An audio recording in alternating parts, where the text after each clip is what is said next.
고마우신 우리 하나님 아버지, 당신 앞에 지금 이 시간 감사와 찬송과 영광을 드립니다. 우리의 삶 속에서 당신께 예배드리게 해주시고 또한 당신의 그 말씀을 사모해서 이 시간에 우리가 성경 말씀을 공부를 합니다. 간절히 구하고 기도하노니 우리 성령님께서 지금 이 시간 우리의 그 마음을 조명시켜 주시고 또 우리의 그 눈을 뜨게 해주셔서 당신의 그 진리의 말씀을 온전히 깨닫게 해주시고 또 하나님께서 우리를 부르신 그 부르심과 또 하나님의 그 기억과 또 우리의 그 영원한 소망이 무엇인지 더욱더 깊이 깨닫는 이 시간이 될 수 있도록 하여 주기를 간절히 구하고 합니다. 그래야 이 시간을 통해서 우리가 참 하나님과 더욱더 가까이 가고 당신께 영광을 나타내는 이와 같은 귀한 시간이 될 수 있도록 해주시옵소서. 여기에 모이신 우리 귀한 선생님들 너무너무 참 감사합니다. 하나님 아버지 그때의 삶을 크게 축복하여 주셔서 감사드리고 예수님의 이름으로 간절히 기도드리옵나이다. 아멘. 아멘.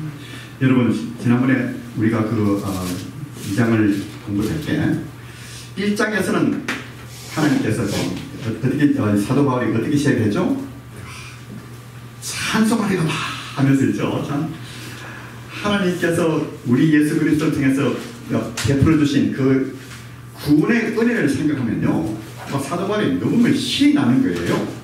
신이 나가지고 이 1장 4절에서 이제 3절에서 10절까지 어떻게 그런 말씀하고 있냐면 그냥 그 성부, 성자, 성령님께서 주신 그 이 영적인 축복을 이렇게 참 찬양하면서 이렇게 참 그 이 1장을 이제 서술이 나가고 있는데 그 다음에 2장에서는 어떤 그 서술이 나오죠?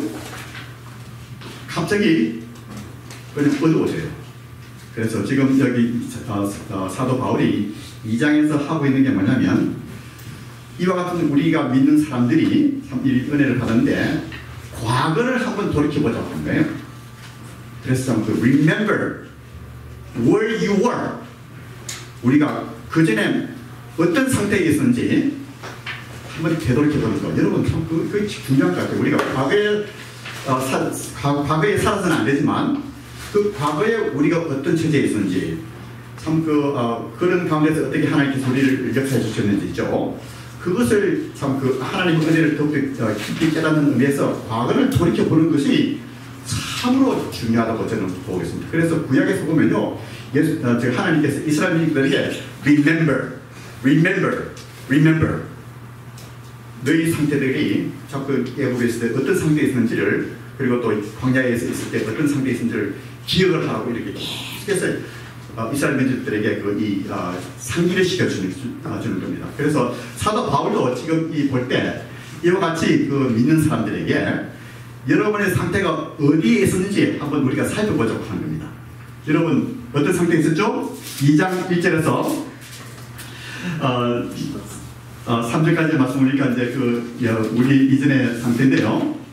1절에 보니까 너희 허물과 죄로 죽었던 일을 살리셨으나 그때에 그 가운데 행하여 세상의 풍속을 쫓고 공중의 권세 잡은 자를 따랐으니 곧 지금 불순종의 아들 가운데서 역사하시는 영이다. 전에는 우리도 다 그 가운데서 우리 육체의 욕심을 따라 지내며 육체의 마음에 원하는 것을 하여 다른 이들과 같이 본질상 진노의 자녀들이 이렇게 말씀하고 있어요. 그래서 하는 말이 뭐냐면 우리는 우리 죄로 인해서 하나님의 그 진노를 피하지 못하는 이와 같은 상태에 있었다는 것을 기억을 하라고 이렇게 이 사도 바울이 우리들에게 이 말씀을 통해서 말씀해 주시는 거예요. 여러분 만약 이야기가 여기서 끝난다면요, 우리는 참 불쌍한 사람이에요. 소망도 없고 참 매일매일 그냥 우리가 참 우울증에 살아야 되는데, 근데 이야기는 여기서 끝나지 않습니다. 여러분 어떻게 되죠? 사도 바울이 또 또 하나의 영상을 보여주는데요.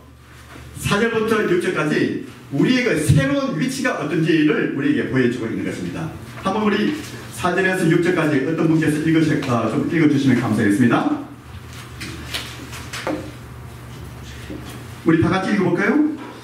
긍휼에 풍성하신 하나님이 우리를 사랑하신 그 큰 사랑을 인하여 허물로 죽은 우리를 그리스도와 함께 살리셨고 너희가 은혜로 구원을 얻은 것이라. 또 함께 일으키사 그리스도 예수 안에서 함께 하늘에 앉히시니 이렇게 말씀하고 있죠. 그래서 지금 우리의 새로운 위치가 어떻게 되는지를 우리들에게 말씀해 주고 있는 것이에요. 긍휼에 풍성하신 하나님의 그 영상, 그리고 사랑의 하나님, 그리고 우리를 이제 그 죽음에서 살리시고 부활시키시고, 그뿐만 아니라 우리를 하늘에 앉히셨다고 이렇게 말씀을 하고 있어요. 이 영상을 보여주고 있는 것입니다. 그래서 이 말씀을 통해서 한번 우리가 좀 더 깊이 말씀을 공부를 해 보도록 하겠습니다. 자, 그러면요, 여기 말씀해 보니까 긍휼 아니면 자비, 은혜, 사랑이라는 그 단어가 나오죠.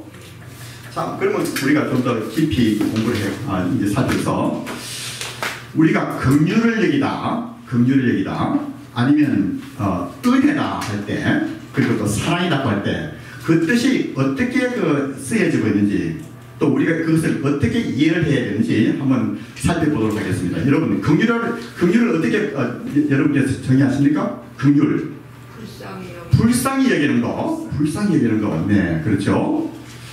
그래서 이제 긍휼을 우리가 좀 자세히 보면요, 이런 뜻이 있어요. 이제 보면 긍휼이라고 할 때는 마땅히 받아야 할 것인데 받지 않는 거예요. 그러니까 하나님께서 이제 하나님께서 참 우리 인간을 볼 때 이 죄로 인해서 하나님의 진노가 있는데요. 근데 우리가 하나님의 진노를 받을 수밖에 없어요. 근데 하나님의 긍휼 때문에, 하나님의 그 mercy 때문에 우리가 하나님의 진노를 받지 않는 거예요. 그래서 영어로 말하면 not receiving what we deserve. 그러니까 이제 우리가 받는 게 뭐냐면 이 죄의 이제 벌이에요. 벌을 받지 않는 거. 이 뜻이 이 긍휼에 포함이 되어 있습니다. 그리고 또한 그러면 은혜가 뭐죠? 은혜, 하나님의 은혜로다. 우리가 참 이 은혜를 얼마나 찾았었는가. 받을 자격이 없는 사람한테 주시는 사랑. 감사합니다. 그렇게 결국은 뭐냐면 긍휼과 은혜는 비슷해요. 뜻이 같이 이제 통하는데요. 은혜는 뭐냐면 receiving what we do not deserve. 그래서 영어로 말하면 이걸 unmerited favor of God라고 이렇게 이야기하고 있어요. 그래서 받을 자격이 없는 것을 받는 거예요. 그게 뭐죠, 여러분? 그 받을 자격이 없는 것, 구원, 이 영원한 삶이 바로 하나님의 은혜로 인해서 이루어졌다는 거. 그래서 사도 바울이 긍휼과 또 하나님 은혜로 이렇게 이 말씀하실 때는 이와 같은 그 뜻이 포함되어 있다는 것을 여러분께서 이해를 해주시면 감사하겠습니다. 여러분 이해하시죠? 얼마나 좋습니까? 그러면요, 세 번째로 사랑이라고 할 때는 여기서 이제 아가페. 여러분 다 들어보셨죠? 아가페. 네. 필레오 사랑, 아가페 사랑이라고 하는 거 있죠? 여기서 아가페라고 할 때는요, 이 아가페를 어떻게 우리가 정의를 해야 될까요? 그냥 조건 없는 사랑이죠. 조건 없는 사랑. 그래서 참 이제 사랑이라고 할 때는 그 타인의 가장 높은 선을 추구하는 마음, unselfish, 사심 없는 사랑. 또 하나님께서 우리를 그냥 사랑하실 때는 조건 없는 그 사랑. 그러니까 너희들이 이거 하면 내가 사랑해주고 이거 안 하면 사랑해주지 않는 그게 아니고 있죠. 그냥 우리가 죄인 되었을 때 하나님께서 그냥 우리를 사랑해 주시는 거예요. 그렇게 해서 참 우리가 믿을 때 하나님께서 참 구원을 예수님을 통해서 베풀어 주시는 그 구원, 이것이 바로 이제 하나님의 사랑에 의해서 이루어졌다는 것을 사도 바울은 우리들에게 알려주고 있는 것입니다. 자, 그러면요, 이제 여러분 여기까지 질문 있어요? 계속해서 합시다. 그러면 이 하나님의 긍휼, 사랑, 은혜가 어떤 결과를 초래했는지 이 5절부터 6절까지의 말씀을 통해서 간단하게 한번 살펴보도록 하겠습니다. 여러분 어떤 결과를 초래했죠? 5절 말씀을 보니까 보니까 5절 말씀 보니까 그리스도와 함께 살리심을 받게 했다고 했어요. Made us alive. 죽은 사람이 살아난 거예요. 영적으로 죽은 사람이 예수님을 믿을 때 예수님과 함께 우리가 살아난 겁니다. 영적으로. 그리고 또한 사도 바울은 하는 말이 뭐냐면 그리스도와 함께 부활을 하게 하셨다. 그러니까 we were raised up in Him이라고 이렇게 말씀을 하고 있습니다. 여러분 확실히 부활하셨습니까?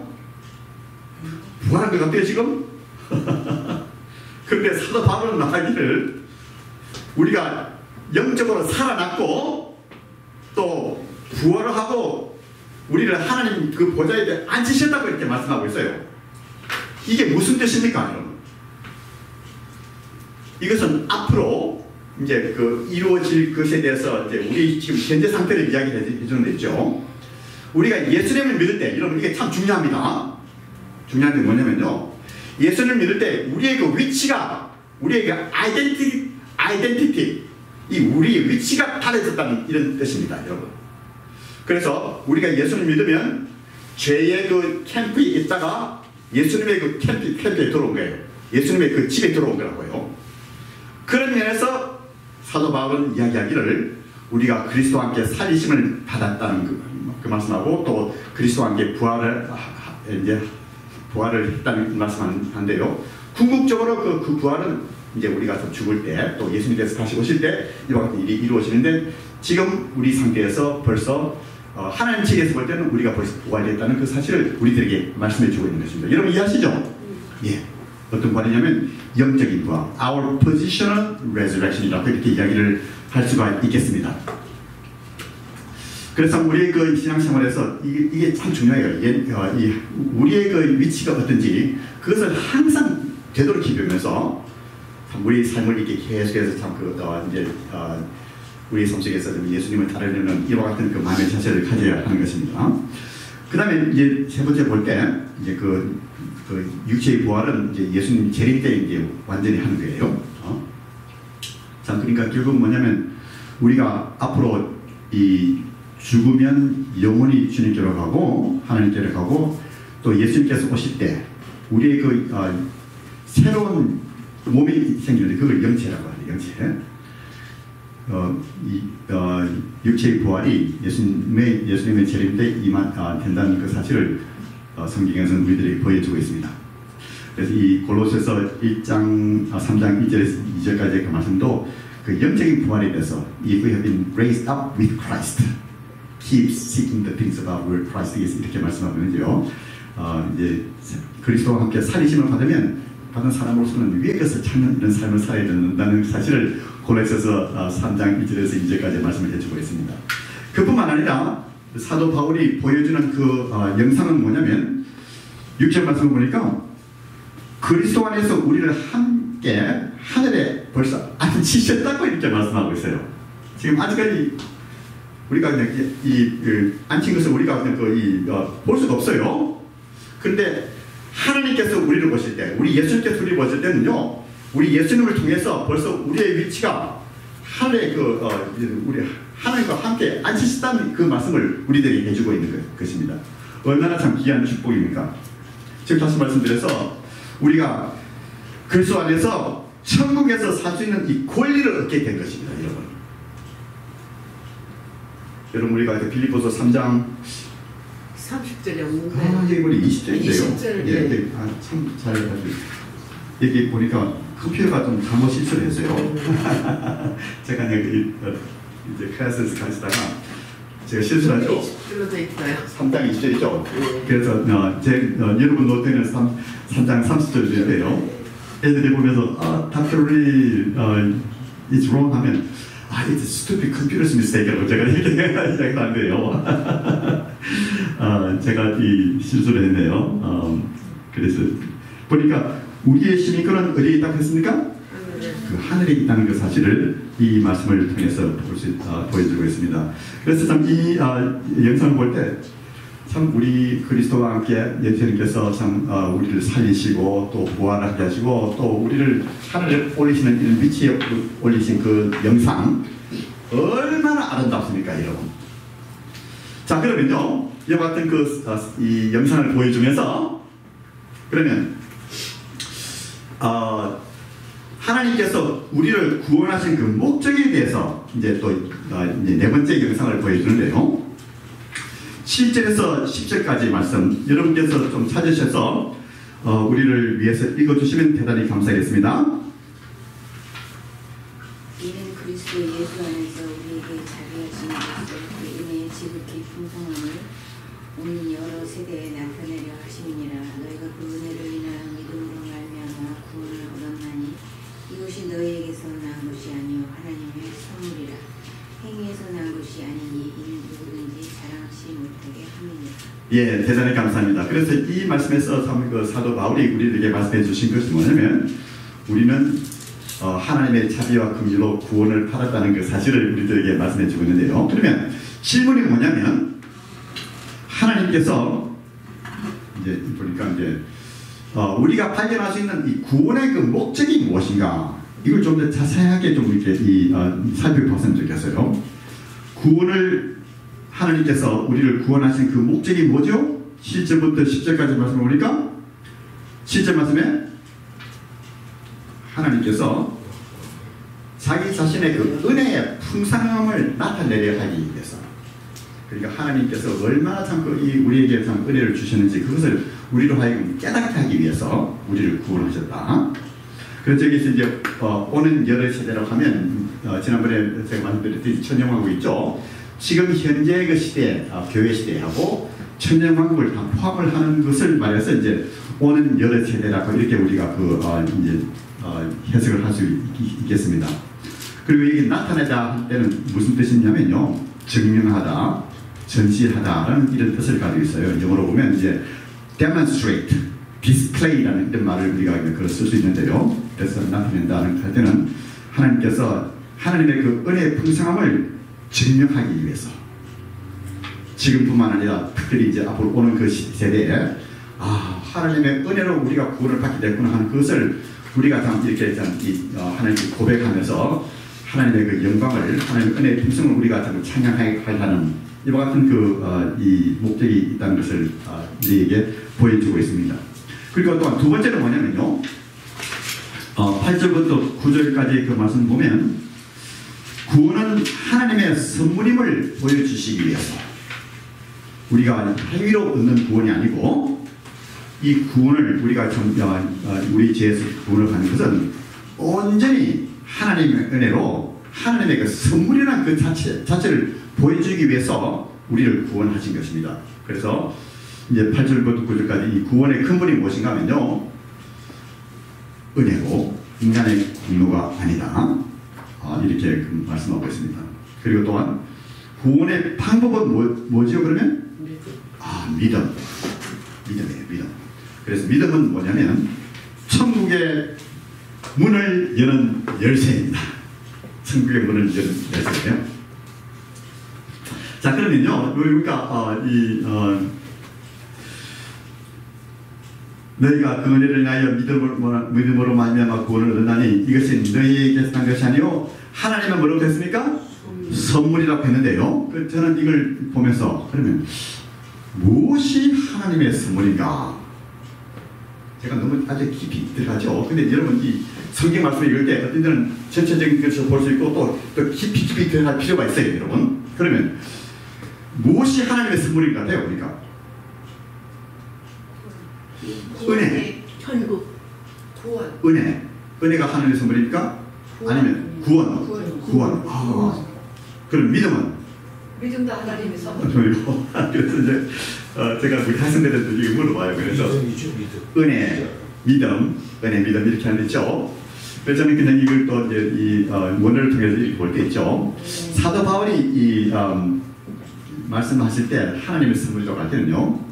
우리 엔지 집사님께서 말씀하시는데 이 믿음으로 말미암는 하나님의 은혜로 믿음을 말미암아 구원을 얻는 이 구원의 법칙을 말씀을 하고 있지 않은가 저는 이렇게 보고 있습니다. 그래서 이 자체가 은혜로 말미암아 믿음으로 얻는 그 구원의 법칙 이 자체가 바로 하나님의 은혜라는 그 사실을 사도 바울은 우리들에게 알려주고 있다고 저는 생각하고 있습니다. 근데 조금 더 구체적으로 성령으로 또 이해할 수 있잖아요.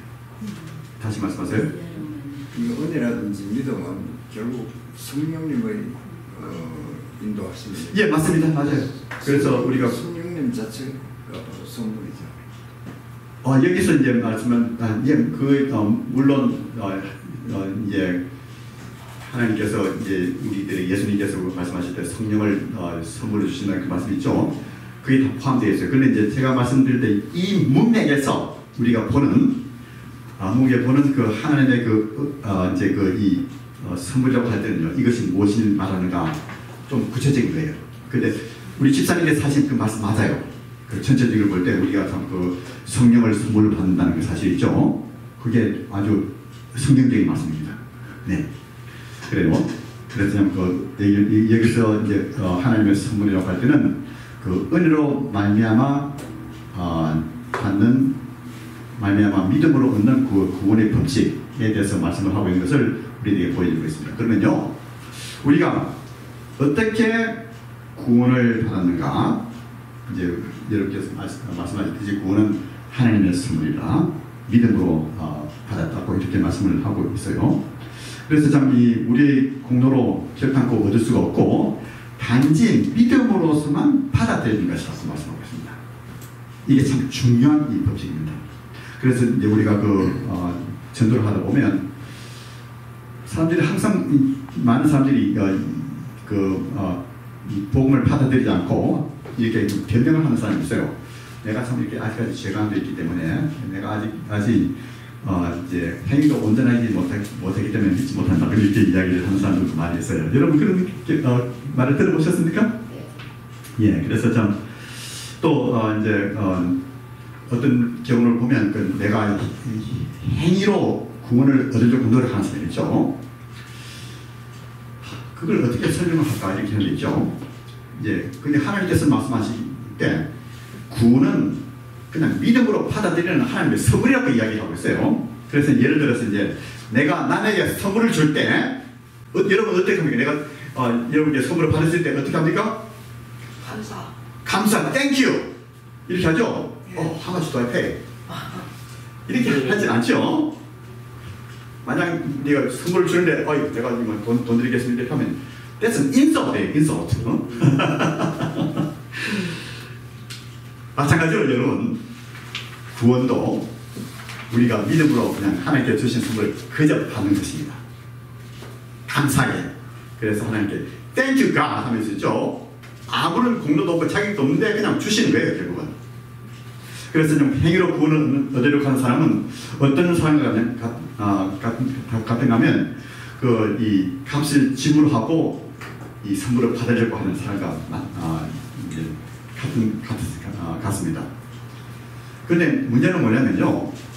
하나님의 그 구원을 아무리 많은 값을 지불해도 그걸 다 갚을 수 있습니까? 없어요. 하나님께서 우리에게 주신 그 후인데요. 결국 뭐냐면 이것이 너무너무 값진 거기 때문에 우리가 하나님께 페이백을 할 수가 없습니다.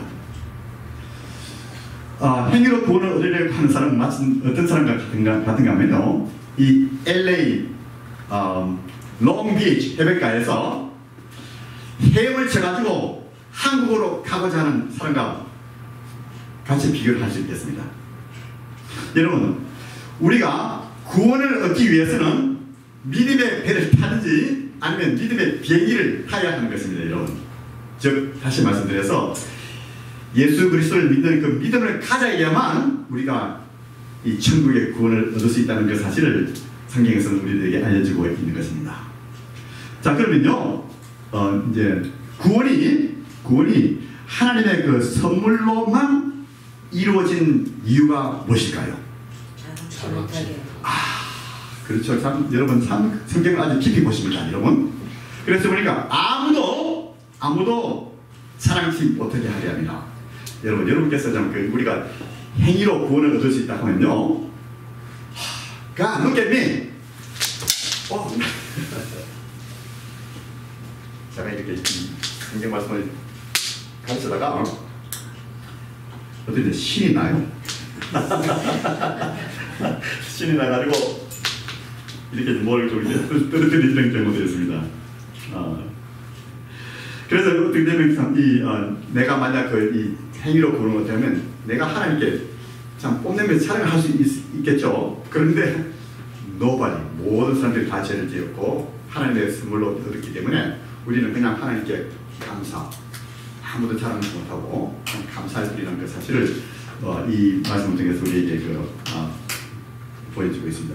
그래서요, 이제 그 복습을 해서 우리가 발견할 수 있는 구원의 목적이 뭐냐면, 첫째로 은혜의 풍성함을 나타내려 하심이라고 하고, 또한 구원은 하나님의 선물임을 우리에게 보이기 위해서 이렇게 말씀하시고, 이제 세 번째로 선한 일을 나타내기 위해서 이렇게 하나님께서 우리를 구원하셨다고 이렇게 말씀하고 있어요. 그래서 우리 한번 10절 말씀을 통해서 한번 보도록 하겠습니다.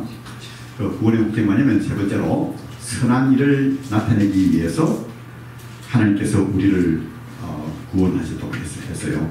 그래서 이제 이 말씀 보니까 우리는 그의 만드신 바라라고 말씀했죠. 우리는 그의 만드신 바라. We are His workmanship이라고 했어요. workmanship. 이제 그 원어로 보면요, 이 만드신 바라 그리고 workmanship은요, 포이에마. 여러분 영어로 볼 때 이 포임을 하죠. 시, 포임. 그 말이 이제 포이에마를 통해서 이제 유래됐는데요. 포임. We are God's poem이라고 이렇게 할까요?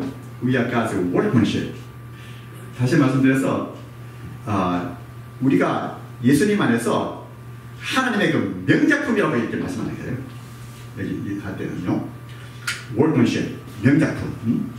이라고 이렇게 그 말씀하고 있는데요. 근데 여러분 또 다시 돌이켜 볼 때, 여러분이 지금 여러분이 명작품 같아요, 안 같아요? 지금 여러분의 삶을 볼 때 아닌 것 같죠? 참 매일매일 하나님께 죄 짓고 하는 이런 그 과정을 많이 거치지 않습니까? 그런데 어떤 면에서 우리가 하나님의 명작품이라고, We are His workmanship이라고 했는데요. 즉 다시 말씀드려서 그리스도 안에서 새로운 피조물이라는 뜻인데요. 여러분 예수님 믿고 나서 여러분께서 새로운 brand new person, 새로운 피조물 같아요, 안 같아요? 같습니다. 참 감사합니다. 그런데 어떤 경우는요, 우리의 죄로 인해서 제가 우리 학생들에게, 우리 젊은이들에게 물어보면 자기가 자꾸 예수를 믿어도 참 그냥 이 구원의 확신이 없어가지고 그냥 이 죄로 인해서 그냥 이 고민을 하는 사람들이 상당히 많이 있어요. 그래서 이제 이 젊은 청년들한테 이것을 제가 가르쳐 줍니다. 고린도후서 5장 17절을 보니까, 그런데 누구든지 그리스도 예수 안에 있으면 누구든지 새로운 피조물이다. 이전 것은 지나갔으니 보라 새 것이 되었다. 어떤 면에서 새 것이 됐죠? 뭐냐면 그리스도 안에서 우리의 그 위치를 이야기를 하고 있는 것입니다. 여러분, 아직까지 완전한 새 피조물을 우리가 경험을 못했습니다. 못했는데요, 하나님께서 예수님의 은혜로 우리를 새로운 피조물로 만들어 주신 거예요. 그렇기 때문에 우리가 이 승리하는 삶을 살기 위해서는 우리가 지금 있는 위치가 무엇인가, 그것을 항상 기억을 하면서 나는 새로운 피조물이 되었으니까 이제 좋은 일을 해야 된다. 하나님을 위해서 내가 살아야 된다. 이와 같은 마음의 결심을 하는 것입니다. 그래서 우리가 죄에 그냥 이제 얽매여서 사는 것이 아니고요, 우리는 하나님께로부터 용서함을 받았고 또 앞으로도 계속해서 용서함이 있다는 그 사실을 우리가 이제 기억하면서 있죠. 그 새로운 피조물을 생각하면서 계속해서 신앙생활을 하는 것입니다. 여러분 이해하시죠? 네. 예. 그러면요, 이와 같이 우리가 선한 일을 위해서 지음의 목적이 무엇인가 하면요, 이제 그 선한 일을 위해서 이제 했다고 이렇게 한 것입니다. 자, 그러면요, 선한 일을 만드신 목적이 뭐냐면 이제 그 가운데서 행하게 하기 위함이라 이렇게 말씀하고 있어요. 그래서 하나님께서 이와 같이 참 그 훌륭한 이 작품을 우리의 삶 속에서 이제 만들어 놓으셨는데요. 그 목적이 무엇이냐면 우리가 매일매일 삶 속에서 하나님의 말씀에 순종하고 하나님의 뜻대로 살게 하기 위해서 이렇게 만들어 놓으셨다고 이렇게 말씀을 하고 있습니다. 그래서 참 이것을 우리가 이제 좀 더 깊이 우리가 설명하다 보면요, 이 새로운 피조물은 마치 청사진 것 같습니다. 그리고 이제 이 옷의 패턴 것 같아요. 같은데, 이제 우리의 삶 속에서 청사진을 따라서 계속해서 우리가 모방을 할 거예요. 믿음의 생활이. 그래서 이 여기에서는 우리에게 성경에서는 우리에게 무엇을 보여주고 있는가 하면 우리가 믿는 사람으로서 우리의 행위가 또한 중요하다는 것을 우리들에게 보여주고 있습니다. 우리가 여러분 꼭 아셔야 돼요. 우리가 행위로 구원을 얻을 수 있습니까? 없습니까? 없습니다. 그렇다고 해서 행위가 없으면 어떻게 되죠? 죽음이죠. 결국 뭐냐면 그 사람이 정말 진정으로 예수를 믿는지 아닌지 그걸 참 확인할 수가 없죠.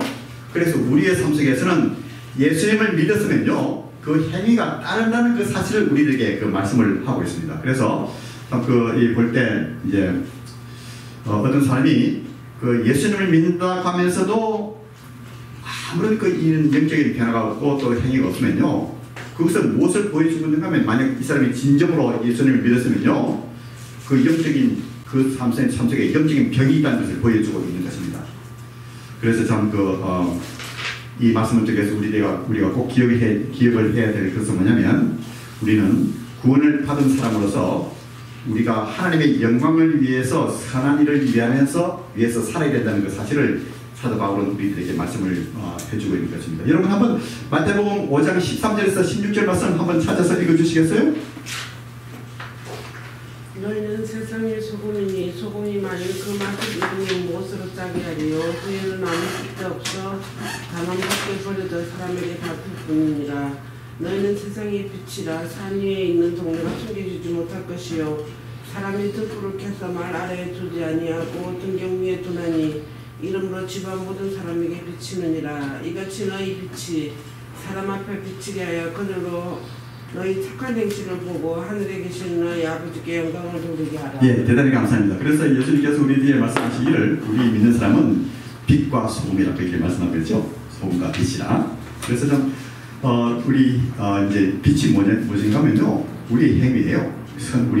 우리가 참 예수님을 믿고 나서 가지는 그 아름다운 행위 있죠. 그 행위를 사람들에게 보이라고 하는 거예요. 그러니까 결국은 나 선한 일을 한다 이렇게 하는 게 아니고 자동적으로 그게 나타나는 것입니다. 이와 같이 참 삶을 사는 것이 우리 믿음의 생활이라는 것을, 믿음의 생활이라는 그 사실을 여러분께서 기억을 해주시면 감사하겠습니다. 지금까지 제가 여러분께 말씀드린 것 중에서 혹시 질문 있으세요? 없으면요, 계속해서 넘어가도록 하죠. 그래서 한번 우리가 다시 한번 우리가 구원을 어떻게 받았는지 이 말씀 우리가 외웠죠, 여러분? 에베소서 2장 8절에서 9절 말씀. 믿음으로 말하면. 예스. 한번 우리 다 같이 한번 이 말씀을 읽어보죠. 다 같이. 너희가 그 은혜를 인하여 믿음으로 말미암아 구원을 얻었나니 이것이 너희에게서 난 것이 아니요 하나님의 선물이라. 행위에서 난 것이 아니니 이는 누구든지 자랑치 못하게 하리라. 이것이 하나님께서 우리들에게 주신 귀한 하나님의 은혜입니다. 얼마나 감사합니까? 자, 그러면요, 이 사도 바울이 옛날에 우리의 그 상태와 지금 현재 있는 우리의 위치에 대해서 이야기하면서 갑자기 11절부터 22절까지는 좀 더 구체적으로 하나님께서 구원하신 그 사람들의 그 구성원들이 누군가에 대해서 우리에게 말씀을 해주고 있습니다. 지금까지 말씀드려서 지난번에 볼 때 이제 그 교회에 대해서 말씀했죠. 에베소서 1장 21절에서 23절까지 말씀을 보니까 그리스도는 교회의 뭐죠? 머리다 하고 또 교회는 그리스도의 몸이라고 이렇게 그 말씀을 하셨어요. 에베소서 1장 22절에서 23절까지. 그래서 이제 보니까 또 만물을 그 발 아래 복종하게 하시고 그를 만물 위에 교회의 머리로 주셨느니라. 교회는 그의 몸이니 만물 안에서 만물을 충만하게 하시는 자의 충만이라 이렇게 말씀을 하고 있습니다. 그래서 우리 예수님께서 이제 하나님께서 교회를 이렇게 이제 만드셨는데요. 그러면 질문이 뭐냐면 여기 보니까 어떤 사람이 모인 것인가 하면요. 사도 바울은 11절에서 22절 말씀을 통해서 교회는 예수님을 믿는 유대인들과 이방인들이 함께 모여서 하나가 된 단체라는 그 사실을 우리들에게 이 말씀을 통해서 보여주고 있습니다. 자, 그러면요. 그래서 이제 여러분 우리가 유대인입니까? 우리가 어떻게 계속 성경 말씀 구약 신약을 읽다 보면요. 마치 내가 유대인같이 된 유대인인가 이런 느낌이 들어요. 여러분 그런 느낌이 들 때 가지지 않습니까? 하나님을 내게 믿기 때문에.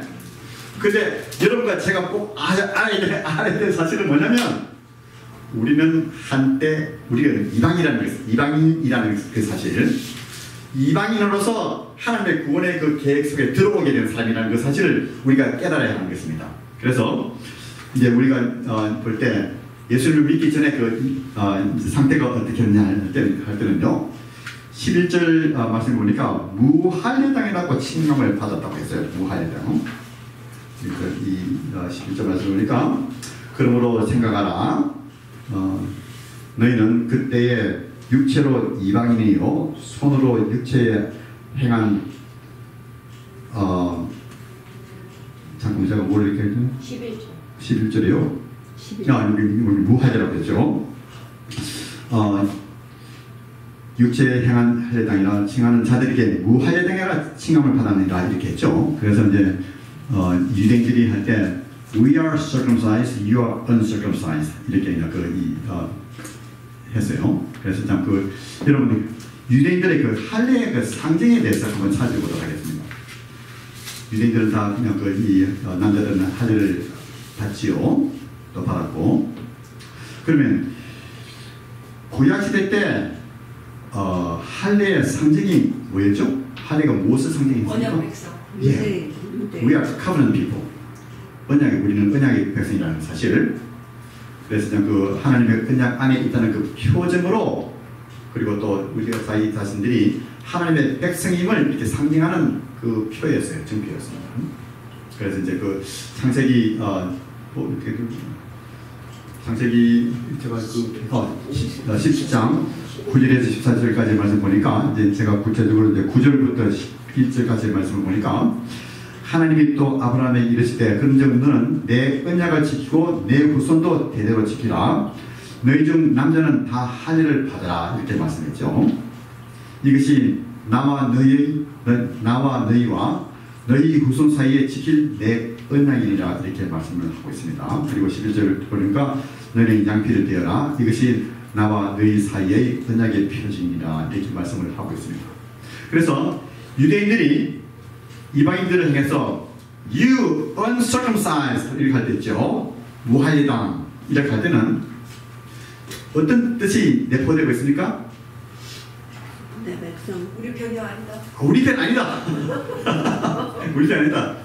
그냥 경멸하는 거 이 말이에요. 경멸하는 말. You uncircumcised 이렇게 하는 것이죠. 그렇지? 네, 말씀하세요.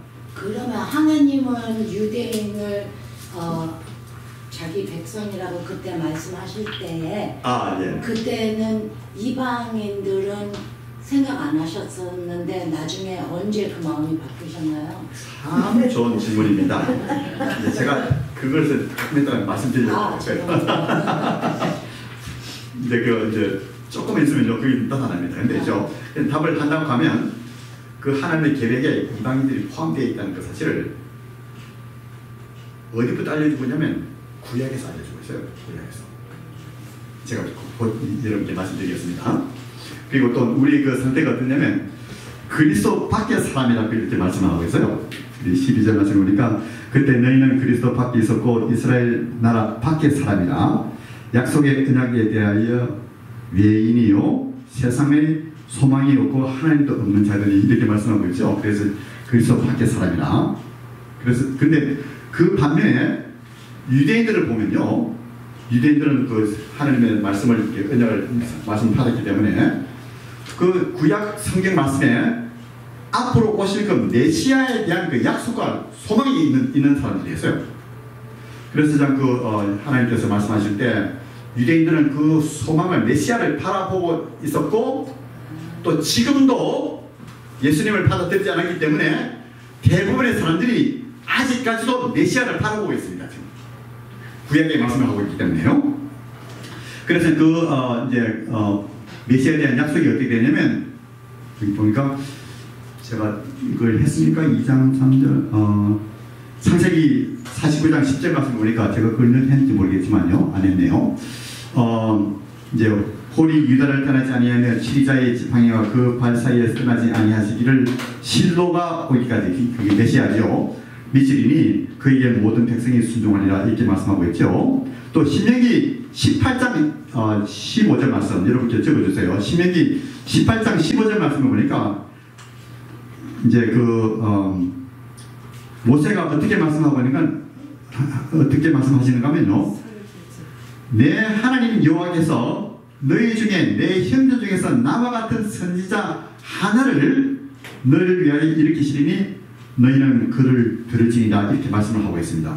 즉 다시 말씀드려서 모세 시대 때에 벌써 하나님께서 앞으로 나타날 그 메시아에 대해서 말씀을 해주시는 거예요. 그래서 모세는 어떻게 해석하냐면 앞으로 오실 이 그리스도의 표상이에요. 표상. 그 사실을 이제 보여주고 있습니다. 그래서 이와 같이 유대인들은 이 말씀을 이렇게 기억하면서 메시아가 와서 자기들을 원수들의 손에서 건져주기를 바라고 있었어요. 그때 당시 예수님 오신 그때 당시였죠. 근데 그 반면에 이방인들은 어떤 사람들이었습니까? 그와 같은 약속이 없는 사람이었어요. 그 다음에 이제 세 번째로 이스라엘의 밖의 사람이라고 했죠.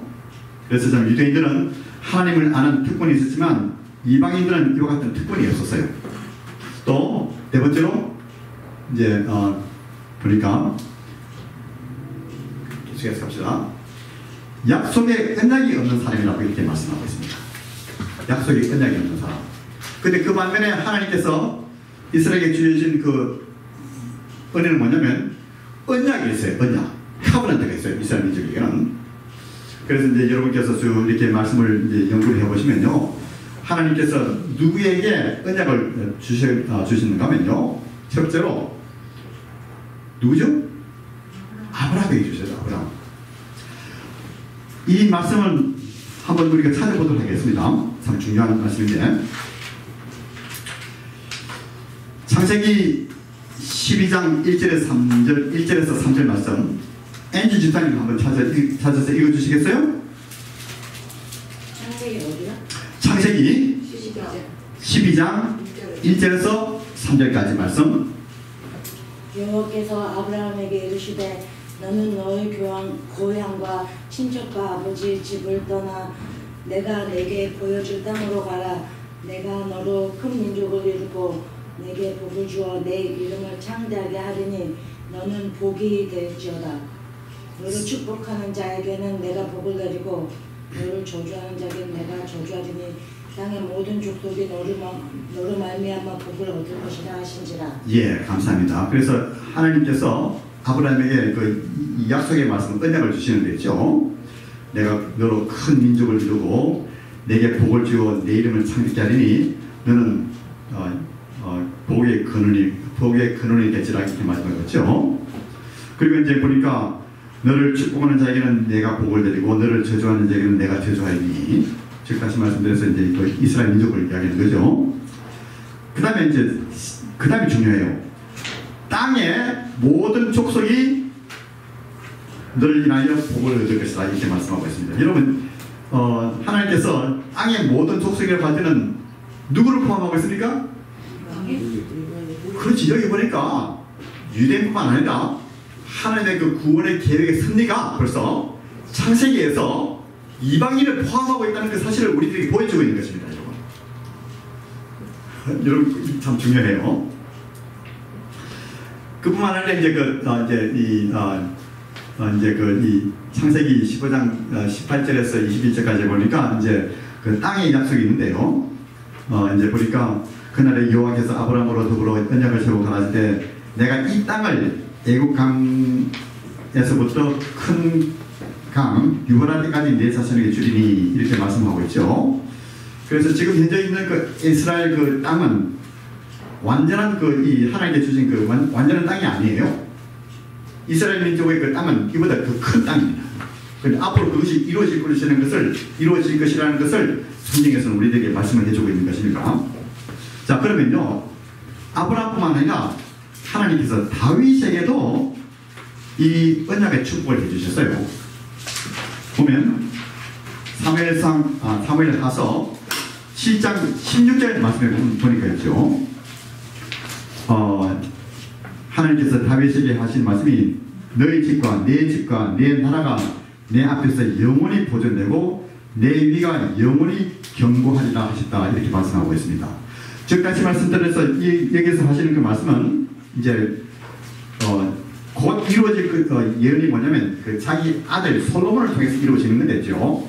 성경에서는 솔로몬뿐만 아니라 앞으로 오실 그 메시아를 바라보면서 하나님께서 이 다윗에게 말씀을 하시는 것입니다. 그래서 내 집과 내 나라가 내 앞에서 영원히 보존되고 솔로몬의 그 왕국이 영원히 보존되었습니까? 안 됐죠. 근데 여기서는 분명히 말씀하시기를 이제 그 메시아를 통해서 오시는 그 나라가 영원히 보존되고 내 위가 영원히 견고하리라 이렇게 또 말씀하고 있는 것입니다. 또한 이제 시편 89장 1절에서 4절까지 한번 읽어보죠. 시편 89장 여러분 찾으셨어요? 찾으셨으면 먼저 찾는 분이 1절에서 4절까지 한번 읽어주시면 감사하겠습니다. 내가 여호와의 인자하심을 영원히 노래하며 주의 성실하심을 내 입으로 대대 알게 하리이다. 내가 말하기를 인자하심을 영원히 세우시고 주의 성실하심을 하늘에 견고히 하시리라 했나이다.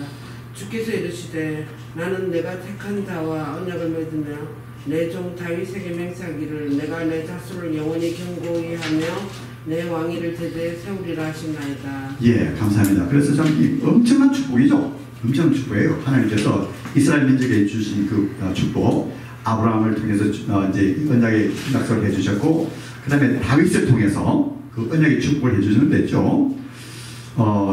내가 나의 택한 자와 언약을 맺으며 내 종 다윗에게 맹세하기를 내가 내 자손을 내 자손이라고 할 때는 이제 이스라엘 민족이죠. 영원히 경격하며 또 특별히 이제 그 다윗의 그 자손 왕위를 이야기하는데 있죠. 내 위를 대대에 세우리라 하셨다 이렇게 말씀을 하고 있습니다. 그래서 여기서 보니까 결국 뭐냐면 그 하나님께서 이스라엘 민족에게 그 약속의 언약을 주셨다는 그 사실이죠. 또 그뿐만 아니라 여기서는 또 새 언약이 있어요. 새 언약. 이 말씀도 한번 찾아서 중요한 말씀이니까요. 한번 읽었으면 좋겠습니다. 자, 그러면요. 예레미야 31장에서 31절에서 34절까지 말씀, 예레미야 구약 성경 말씀 어느 분께서 또 찾으셨으면 우리를 위해서 한번 읽어주셨으면 대단히 감사하겠습니다.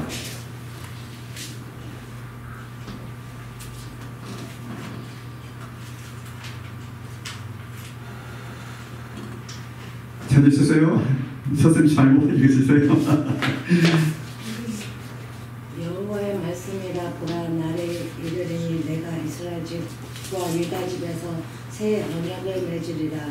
이 언약은 내가 그들 조상들의 손을 잡고 애굽 땅에서 인도하여 내던 날에 내준 것과 같지 아니할 것이요 그것은 내가 그들의 남편이 되었고 그들이 내 언약을 깨뜨렸습니다. 여호와의 말씀이니라. 또요? 34절까지 읽어주세요. 그러나 그날 후에 내가 이스라엘 집과 맺은 언약은 이러하니 곧 내가 나의 법을 그들 속에 두며 그들의 마음에 기록하여 나는 그들의 하나님이 되고 그들은 내 백성이 될 것이라. 여호와의 말씀이니라. 그들이 다시는 각기 이웃과 형제를 가르쳐 이르기를 너는 여호와를 알라 하지 아니하리니 이는 작은 자로부터 큰 자까지 다 나를 알기 때문이다. 내가 그들의 악을 사하고 다시는 그 죄를 기억하지 아니하리라. 여호와의 말씀이니라. 예, 여호와의 말씀이니라. 네, 감사합니다. 그래서 참 이제 이스라엘 민족이 바벨론으로 잡혀가기 전에죠. 벌써 예레미야가 예언을 하면서 새 언약에 대해서 이렇게 말씀을 하고 있어요. 그래서 참 이 새 언약이 지금 결국 뭐냐면 신약의 그 새 언약인데요. 근데 이것이 완전히 이스라엘 민족에게 이루어지지 않았습니다. 아까지. 그렇지만 앞으로 이 새 언약이 분명히 이루어질 것을 이제 성경에서는 우리들이 이야기를 해주고 있어요. 그래서 또한 에스라엘 36장 26절에서 27절의 말씀에 보니까요. 또 새 영을 너희 속에 두고 새 마음을 너희에게 주되 너희 육신에서 굳은 마음을 제하고 부드러운 마음을 줄 것이며 또 내 신을 너희 속에 두어 너희로 내 일례를 행하게 하리니 너희가 내 규례를 지켜 행할지라. 이렇게 말씀을 하고 있죠. 그래서 참 그 새 언약의 이제 축복이 뭐냐면 하나님을 알고 하나님의 법이 그들의 마음속에 세워지는 그 축복을 이야기를 해주고 있는데요. 이것이 이제 신약 시대 때 우리 믿는 사람들에서 이제 일부분적으로 이루어졌어요. 그런데 완전히 이루어진 것은 우리가 예수님께서 이제 다시 오실 때 이것이 이루어진다는 그 사실을 우리가 성경에서 볼 수가 있습니다. 자, 그러면요, 이제 우리 이방인들이 약속의 언약이 없는 사람이고, 또한 보니까 세상에 소망이 없다고 했어요. 12절 말씀 보니까 참 이와 같은 하나님의 약속이 이방인들에게 주어지지 않기 때문에 이방인들은 그 구원, 메시아, 부활, 영원한 삶에 대한 그 소망이 없었습니다. 또한 그뿐만 아니라 제가 이게 기록했으니까 또 하나님이 없는 사람이라. 비록 이제 그 이방인들이 여러 신들을 섬겼지만 이들이 섬기는 그 하나님은 여호와 하나님이 아니었어요. 이와 같은 상태에 있은 것이 우리의 삶이었습니다. 우리 이방인들의 삶이었다고요. 자, 그러면 질문 있으십니까? 그러면 13절부터 18절까지는요, 하나님께서 이방인들을 위해서 무엇을 하신지 거기에 대해서 이야기하고 있는데요. 하나님께서 이방인들을 위해서 무엇을 하셨는가? 13절에서 15절까지 말씀 보니까 이방인을 유대인에게로 화해시켰다고 이렇게 말씀하고 있습니다. 13절에서 15절까지 한번 읽어볼까요? 보니까 제가 읽겠습니다. 이제는 전에 멀리 있던 너희가 그리스도 예수 안에서 그리스도의 피로 가까워졌느니라. 이렇게 말씀하고 있고, 그는 우리의 화평이신지라 둘로 하나를 만드사 중간에 막힌 탑을 하시고 원수된 것 곧 음면에 속한 계명의 율법을 자기 육체로 폐하셨으니 이는 둘로 자기 안에서 새 사람을 지어 화평하게 하시고 이렇게 말씀을 하고 있죠. 그래서 이 말씀에는 이방인을 유대인에게로 화해를 시켰다 이렇게 말씀을 하고 있습니다. 어떻게 화해를 시키셨죠? 그리스도의 피로. 예, 맞습니다. 그리스도의 피로. 그리고 율법의 원수가 된 것을 피하게 하심으로 우리를, 즉 다시 말씀드려서 예수님의 그 그리스도의 그 피로 인해서 이방인들을 유대인에게로 화해를 시키신 것입니다.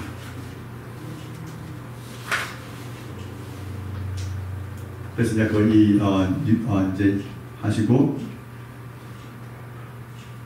같은 말인가요? 하나님께로 그뿐만 아니라 이 유대인과 이방인을 하나님께로 하나님께로 화해시켰다 이렇게 말씀하고 있어요. 보니까 16절에서 18절까지 말씀 보니까 있죠. 또 십자가로 이 둘을 한 몸으로 하나님과 화목하게 하려 하십니다. 원수된 것을 십자가로 소멸하시고 또 오셔서 먼데 있는 너희에게 평안을 전하고 가까운 데 있는 자들에게 평안을 전하셨으니 이는 저로 말미암아 우리 둘이 한 성령 안에서 아버지께 나아감을 얻게 하려 하십니다. 이렇게 말씀을 하고 있죠. 그래서 이제 이방인을 유대인에게 화해시킬 뿐만 아니라 또 우리를 하나님께로 화해를 시켰다고 이렇게 말씀을 하고 있어요. 그러면 무엇으로 하셨다고 했죠? 십자가. 예수님의 그 십자가로. 그래서 이 둘은 누구를 이야기하고 있죠, 여러분? 이 둘이라고 하는 예, 맞습니다. 믿는 유대인과 믿는 이방인을 이렇게 말씀을 하고 있는 것입니다. 자, 그러면 여기 보니까 막힌 담을 흔다는 것은 무엇을 뜻하는가요? 막힌 담. 그러니까 막힌 담. 율법. 이 유대인과 이방인 간에 그 막힌 담이 있었는데요. 보면 이런 것을 볼 수 있어요. 하나님의 성전을 들어갈 때 이 뜰까지는 갈 수 있는데 그 이상 간 사람은 사형이라고 해요. 사형. 대단했어요. 그래서 유대인들이 가지 못하도록 하는 이런 이제 법이 있었는데요. 그래서 이제 여기서 막힌 담이라고 할 때는 유대인들은 뭐냐면요, 우월감으로 자기들은 하나님의 백성이라 해가지고요, 그 이방인들 경멸하는 태도 있죠. 그냥 이제 낮춰보는 이런 마음. 또한 이방인들은 뭐냐면요, 반감을 가지고 적개심을 가지는 그런 마음이 있었어요. 근데 여러분, 우리가 그냥 이제 깨달아야 할 사실은 뭐냐면, 하나님께서 유대인을 먼저 택하신 그 목적이 무엇인가면요, 아까 방금 말씀드렸듯이 유대인들을 먼저 택하신 목적이 뭐냐면 이방인들 다 지옥으로 가게 하고 유대인만 그러니까 천국에 하기 위한 그 목적이 아니었고요. 방금 우리가 창세기 12장 1절에서 3절까지 말씀 보니까 땅의 모든 족속이 너를 인하여 아브라함을 인해서 또 아브라함 자손을 통해서 복을 얻을 것이다 이렇게 말씀하고 있죠. 즉 다시 말씀드려서 이방인이 포함되어 있다는 것을 보여드리고 있습니다. 그리고 또한 이사야 42장 6절 말씀을 보니까 있죠. 어떤 말씀이 있는가 하면 나 여호와가 의로 너를 불렀은즉 내가 내 손을 잡아 너를 보호하며 너를 세워 백성의 언약과 이방인의 빛이 되게 하리니 이렇게 말씀하고 있어요. 즉 다시 말씀드려서 하나님께서 율법을 주시고 참 언약을 주신 그 목적이 뭐냐면 이들이 하나님을 섬기고 그렇게 함으로 인해서 이들이 참 이방인들의 본이 되고 이방인들의 그 본이 되게 하기 위해서 이렇게 만드셨다고 이렇게 말씀하셨어요. 그리고 또한 이사야 49장 6절 말씀을 보니까 그가 가라사대 내가 나의 종에 대하여 야곱의 지파들을 일으키며 이스라엘 중에 보존된 자를 돌아오게 할 것은 오히려 경한이니라. 또 내가 또 너로 이방인의 빛을 삼아 나의 구원을 베풀어서 땅끝까지 이르게 하리라 이렇게 말씀을 하고 있습니다. 그래서 우리가 꼭 알아야 될 그 사실은 뭐냐면 하나님께서 이스라엘 민족을 이렇게 축복하시고 또 이렇게 언약을 주신 그 이유고 또 메시아의 그 축복을 주신 이 언약의 메시아의 그 오시는 그 축복을 주신 것은 뭐냐면요, 이방인들의 그 빛이 되게 하기 위함이라고 또 유대인들을 통해서 하나님을 알 수 있도록 하기 위함이라고 이렇게 말씀하고 있어요. 그런데 그 결과가 어땠습니까? 유대인들은 교만해가지고 이방인들을 경멸하는 이런 태도를 가졌습니다. 유대인들은 생각하기를 이런 그 문에 이런 글이 있어요. 이방인들은 지옥불의 연료로 태어났다고 이렇게 믿고 있었어요. 그리고 또한 유대인의 속담에 보면요, 가장 좋은 독사는 팔로 밟아버리고 가장 좋은 이방인을 죽여버리라고 이렇게 이야기를 했어요. 얼마나 그 적개심이 대단합니까? 또한 그 반면에 이방인들도 유대인들을 향한 그 분개감과 멸시감이 있었습니다. 그래서 참 그 그리스 사람들은 그 자기들의 그 문화의 그 자만심으로써 다른 인종들을 경험했죠. 또 역사적으로 이방인들이 유대인들을 미워하고 학살하는 그런 사실들이 역사적으로 얼마나 많이 있습니까? 그래서 참 이와 같은 상태에 있는 유대인들과 이방인들을 하나님께서는 예수님 안에서 하나로 이렇게 만드셨어요. 이것이 바로 교회입니다. 교회. 자, 그러면요, 여러분 그 인간관계에서 제일 어려운 일이 뭘까요? 여러분 생각해 볼 때 여러 가지 어려운 일이 많죠. 인간관계에서 용서. 예. 결국 뭐냐면 그 화해를 못하는 거. 이게 큰 문제예요. 참 서로를 화해하는 일이 참 그 힘든 일이 됐죠. 또 상대방의 그 마음을 상하게 하거나 또 이제 상대방이 내 마음을 상하면 그 마음의 문이 열리지 않죠. 그러나 우리 예수님께서는 이와 같은 화해를 가능하게 만드셨다는 그 사실을 우리들에게 이 말씀을 통해서 보여주고 있는 것입니다. 그러면요, 이것을 우리가 생활에 한번 적용을 해보도록 하겠습니다. 여러분 1980년도에 로널드 레이건이 이제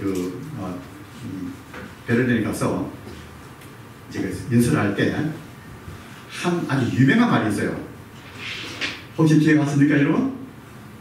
그때 당시에 미스터 고버차비 그때 당시에 지도자였는데요. 이렇게 이야기했어요. Mr. Gorbachev, tear down the wall. 기억하십니까? 베를린의 벽을 무너뜨려라 이렇게 이야기를 했어요. 제가 이 리더스 다이제스트를 쭉 읽어보니까 그때 이제 스피치 라이터를 한 사람이 있죠. 그걸 빼버리라고 했어요. 그걸 빼버렸다가 또 넣고 하다가 그냥 로널드 레이건이 과감하게 했죠. 이게 넣었어요. 해가지고 고버차비한테 Mr. Gorbachev, tear down the wall 이렇게 했는데 그게 어떻게 됐습니까? 베를린의 벽이 무너졌어요. 예. 89년. 예. 87년도 안 했어요? 85년 됐어요? 89년에 벽이 무너졌죠. 그때 연설한 때가 87년도. 네. 예, 그렇게 아주 유명하죠. 그래서 참 볼 때 참 누가 지금 이 레이건 같은 분이 나와가지고 이 북한을 향해서 산발선을 무너뜨려버리라 이렇게 그냥 하시는 사람이 나타났으면 얼마나 좋겠습니까? 그래서 여러분과 제 삶 속에서 예, 트럼프가 한번 기대를 해봅시다. 이제 우리의 삶 속에서 이 말씀을 적용한다고 하면요, 우리는 막힌 담을 헐어버리는 이런 사람이 되게 된다. 가족들 간의 막힌 담 우리가 무너뜨리려 하고, 또 교회에서 교인들 간의 그 막힌 담, 또 우리 친척들 간에 막힌 그 담을 우리가 예수님 안에서 서로 용서하고 또 이것을 이제 무너뜨려 버려야 된다는 그 사실을 우리들에게 이야기를 해주고 있습니다. 즉 다시 말씀드려서 우리는 예수 그리스도를 위한 평화의 사도가 되어야 된다는 그 사실을 우리들이 보여주고 있습니다. 자, 그러면요, 여러분 질문 있어요? 마지막으로 21절까지 우리가 마치도록 하겠습니다. 그러면 19절에서 22절 한번 여러분께서 찾으셔서 읽어주시면 대단히 감사하겠습니다. 19절에서 22절. 그러므로 이제부터 너희는 외인도 아니요 나그네도 아니요 오직 성도들과 동일한 신이요 하나님의 권속이라. 너희는 사도들과 선지자들의 터 위에 세우심을 입은 자라. 그리스도 예수께서 친히 모퉁이 돌이 되셨느니라. 그의 안에서 건물마다 서로 연결하여 주 안에서 성전이 되어가고 너희가 성령 안에서 하나님의 거하실 처소가 되기 위하여 그리스도 예수 안에서 함께 지어져 가느니라. 예, 감사합니다. 그래서 보니까 그 화해의 결과가 무엇인가 하면요, 첫째로는 이제 보니까 시민권 획득이에요. 시민권 획득. 9절 말씀에 오직 성도들과 동일한 시민이라 이렇게 말씀을 하고 있죠. 그래서 이제 시민권을 우리가 획득했다는 사실. 여러분 그 미국 시민권 받는데 시간 많이 걸리죠. 그런데 우리 천국의 시민권은 언제 받죠? 예수를 믿자마자 즉시 받는 거예요. 그리고 또한 두 번째는 뭐냐면 우리가 하나님의 그 가족이 구성이 되었다고 했어요. 자, 그러면 가족의 구성원이 어떻게 되는가 하면요, 모퉁이돌은 예수님이시고 터는 사도들, 선지자들이고, 그 다음에 집 짓는 재료는 어떻게 되냐면요, 유대인과 이방인들. 여러분과 제가 하나님의 그 성전을 짓는 그 중요한 재료라는 그 사실을 우리들에게 말씀을 하고 있는 것입니다. 자, 그러면요, 그러면 이 하나님의 가족의 그 목적이 무엇인가? 무엇인가면요, 이 말씀을 보니까 하나님의 거룩한 성전을 지어가는 것이다. 이렇게 말씀을 하고 있어요. 하나님의 성전을 지어가는 것이다. 여기서 이제 고린도전서 3장 16절에서 17절 말씀하고 보입니다. 보니까 여기 하나님의 성전이라고 하는 그 말씀을 우리들에게 보여주고 있는데요. 너희가 하나님의 성전인 것과 하나님의 성령이 너희 안에 거하시는 것을 알지 못하면요, 누구든지 하나님의 성전을 더럽히면 하나님이 그 사람을 멸하시리라. 하나님의 성전은 거룩하니 너희도 그러하니라. 이렇게 말씀하고 있습니다. 여러분 참 무서운 말씀이죠. 그래서 이 하나님의 너희가 하나님의 성전이라고 할 때는 무엇을 이야기하는 걸까요? 너희가 하나님의 성전이다. 너희는 누구를 이야기하고 있죠? 우리가 누구죠? 여러분 중요합니다. 이거 제가 말씀드린 거 다 중요해요. 성도. 즉 다시 말씀드려서 교회를 이야기하는 거예요. 교회. 우리 성도들이 모여서 있는 그 이 교회 모임 있죠. 교회 건물이 아니고 성령의 전이에요. 하나님의 성전이라고 했어요. 근데 여러분 또 고린도전서 6장 19절에서 말씀하니까 우리의 그 몸이 성령의 전이라고 이렇게 말씀하고 있습니다. 너희 몸은 너희가 하나님께로부터 받은 바 너희 가운데 계신 성령의 전인 줄 알지 못하느냐? 너희는 너희 것이 아니라 값으로 산 것이 되었으니 그런즉 너희 몸으로 하나님께 영광을 돌리라고 했습니다. 즉 다시 말씀드려서 교회가 하나님의 성전이고 있죠. 여기서 이 고린도전서 6장 말씀에는요, 우리의 그 몸이 성령께서 가신 전이라고 했어요. 그렇기 때문에 우리는 믿는 사람으로서 우리의 그 몸을 잘 이렇게 보관하는 책임이 있는 거예요. 자, 그런데 있죠. 한 가지 말씀을 드리면 뭐냐면, 여기서 하나님의 성전이라고 할 때는 무엇을 뜻하고 있는가 하면요, 여기 여러분 보세요. 여기 이 성전의 그림이 있는데 있죠. 조각도 있는데, 성전에는 어떤 부분이 있었죠? 첫째는 뜰이 있었어요. 뜰. 그 다음에 또한 들어갈 때 뭐가 있죠? 성소가 있습니다. 그 다음에 또 세 번째 뭐죠? 지성소. 지성소가 뭐냐면 나아스라는 그 뜻을 단어를 쓰고 있어요. 나아스. 바로 해보세요. 나아스인데요, 사도 바울이 이 말씀을 통해서, 이 고린도전서 3장 말씀을 통해서, 그리고 6장 말씀을 통해서 너희가 하나님의 성전이라고 할 때는요, 어떤 단어를 쓰고 있는가 하면 나아스를 쓰고 있어요. 여러분 이게 참 너무너무 신당한 말씀인데요, 너희 교회, 너희 모인 그 무리 단체가 하나님의 지성사를 끌어들입니다.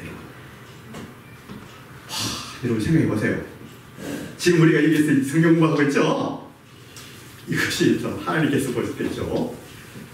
지성소의 지성소.